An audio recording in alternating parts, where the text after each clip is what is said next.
Hey, it's Jeff G. Holt of V-Twin Visionary, and I'm here today with the Tobacco Moto Wear California riding shirt. It's made out of some pretty heavy cottony canvas stuff.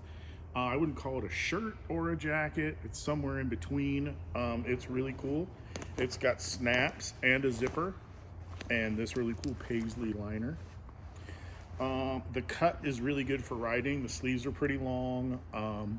It still has a little bit of tail, so you can put it between your seat and your butt, which is good, so it doesn't flutter around. It breaks in really quickly for being stiff as a board pretty much when you get it. But it's really comfortable. I've been riding with it a lot. It's one of my top things I rode with last year. So if you're interested in something mid-weight, just to keep that breeze off you, maybe wear a vest over it, check this thing out from Tobacco Moto Wear.